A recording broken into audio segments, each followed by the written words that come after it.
Assalamualaikum warahmatullahi wabarakatuh. Bapak-bapak, ibu-ibu, saudara-saudara sekalian yang dirahmati oleh Allah Subhanahu wa taala. Semoga kita semua selalu dalam lindungan Allah Subhanahu wa taala.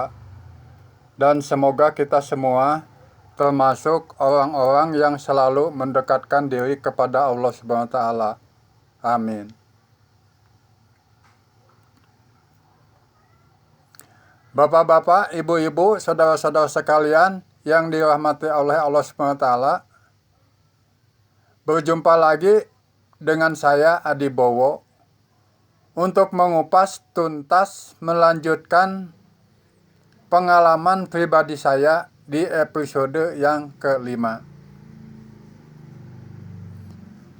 Babak pertama saya memohon berjanji kepada Allah Subhanahu wa taala bahwa saya ingin mencoba hidup di bui, di dalam penjara. Bapak-bapak, ibu-ibu, saudara-saudara sekalian, tonton terus video ini sampai tuntas. Mudah-mudahan ada manfaatnya buat kita semua.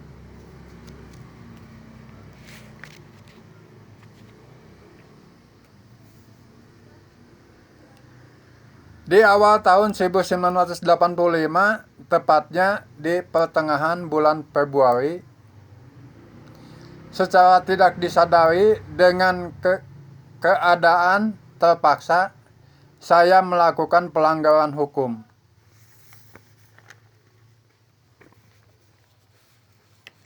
Saya saat itu pada hari Sabtu tanggal 16 Februari di Stadion Siliwangi ada pertandingan sepak bola antara Persib Bandung melawan PSMS Medan. Pada saat itu saya berniat untuk berjualan karcis. Namun setelah antri berjam-jam di loket penjualan karcis, saya tidak mendapatkan karcis selembar pun. Yang ada malah saya terjepit di kerumunan. Jam 9 pagi karcis sudah habis diborong oleh orang-orang tertentu. Dengan penuh kekecewaan saya termenung di bawah pohon mahoni. Akhirnya saya punya pemikiran yang negatif. Awalnya sedikit pun saya tidak punya pemikiran yang negatif. Rupanya bisikan setan lebih kuat untuk saya melakukan pemalsuan karcis. Tanpa pikir panjang saya beli beberapa lembar dari seseorang pedagang karcis dari calo di sana. Yang dibeli waktu itu kelas utara, kelas timur, kelas selatan, dan VIP. Ternyata setelah saya perhatikan, karcisnya sangat sederhana sekali. Tidak susah dan tidak ribet.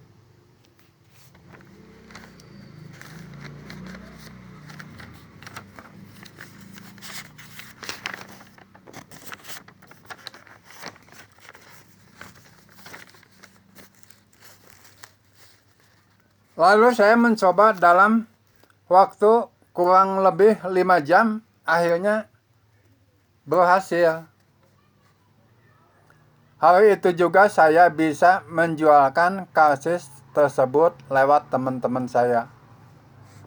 Pada hari itu juga saya berhasil mengantongi uang sampai ratusan ribu rupiah dari hasil penjualan karcis tersebut. Hari berikutnya, hari Senin, pertandingan antara Persib Bandung melawan Persija. Saya membuat karcis lebih banyak. Teman-teman saya yang mau jualan karcis pun jadi banyak. Dan teman-teman saya yang jualan karcis, satu orang pun tidak ada yang tahu bahwa itu adalah karcis palsu. Hari Senin tanggal 18 Februari 1986, jam 2 siang, saya sudah berada di lokasi di Stadion Siliwangi, Bandung.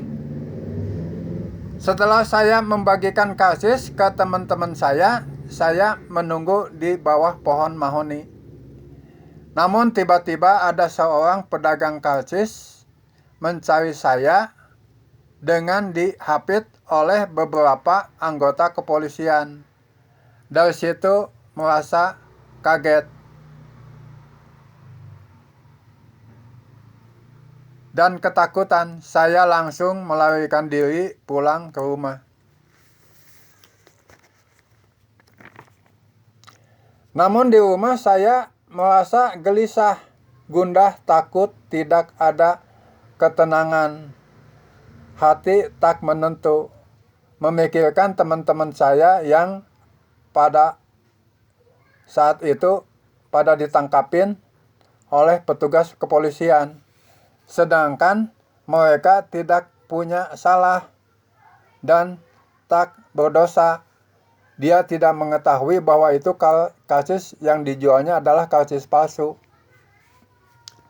Dengan hati pilu dan sedih, saya sadar apa yang dilakukan oleh saya adalah melanggar hukum. Dan saya harus bertanggung jawab. Saya menyerahkan diri. Akhirnya saya menyerahkan diri.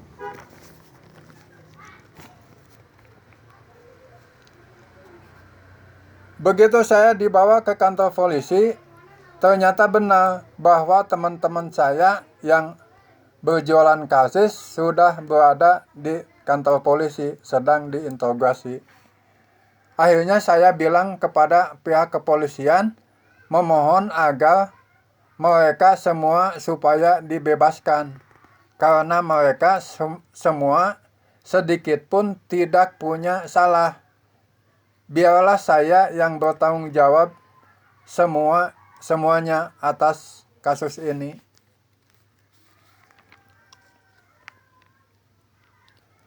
Mereka semua sama sekali tidak tahu menahu tentang karcis palsu. Hari demi hari saya jalani di dalam sel tahanan. Di situ saya teringat atas kejadian tahun 1980. Saya pernah berjanji kepada Allah Subhanahu wa Ta'ala bahwa saya pengen mencoba hidup di dalam bui, di dalam penjara.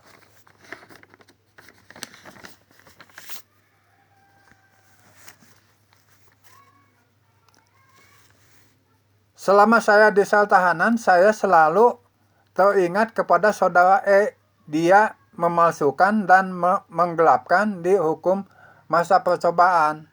Dengan hati gelisah dan berdebar, seolah-olah saya ini menantang. Pihak kepolisian pun merasa aneh, menilai perilaku saya.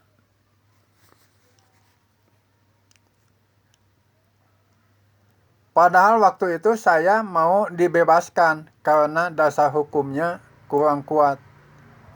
Berkas beberapa kali dikembalikan dari kantor kejaksaan ke kepolisian.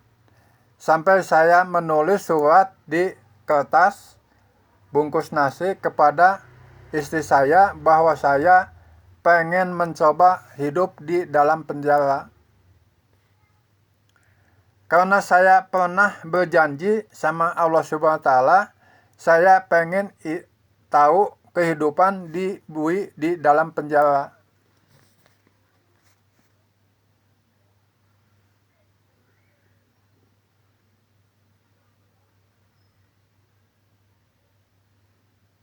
Akhirnya pihak kepolisian dengan segala macam cara dilakukan untuk melengkapi berkas saya, agar berkas saya itu diterima oleh pihak kejaksaan, sehingga berkas itu bisa lolos sampai ke pengadilan.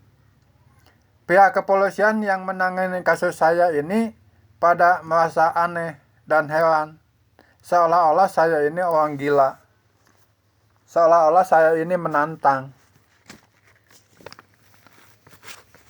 Setelah beberapa lama perjalanan waktu, akhirnya berkas saya diterima oleh pihak kejaksaan.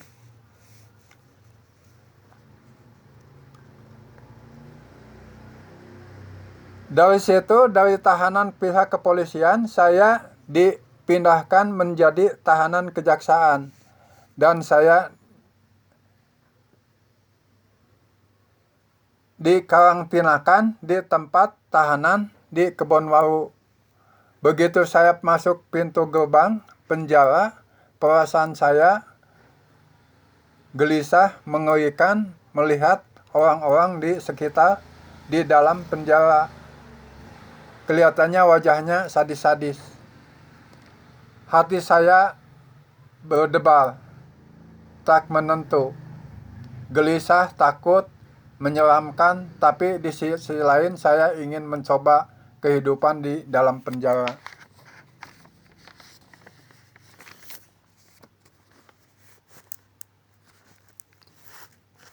Begitu saya dimasukkan ke ruangan karantina, saya dikerumuni beberapa orang narapidana yang lainnya dan ditanya kasusnya dan sambil dimintain barang-barang yang saya bawa, seperti baju, sepatu, dan yang lainnya.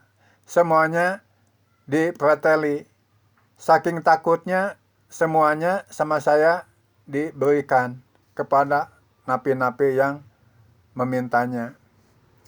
Saya di situ disatukan dengan berbagai macam kasus, dari kasus tingkat bawah sampai kasus tingkat atas, dari maling kelas teri sampai maling kelas kakap. Dari kasus pembunuhan, penggarongan, penipuan, pemalsuan, penggelapan, politik, narkoba, dan lain-lain, semuanya ada. Bapak-bapak, ibu-ibu, saudara-saudara sekalian yang dirahmati oleh Allah SWT, sekian dulu kisah unik saya. Nanti disambung lagi di episode yang ke-6 yang lebih menarik. Jangan lupa bantu kawan untuk selalu menekan tombol lonceng subscribe. Wabil taufik wal hidayah. Wassalamualaikum warahmatullahi wabarakatuh.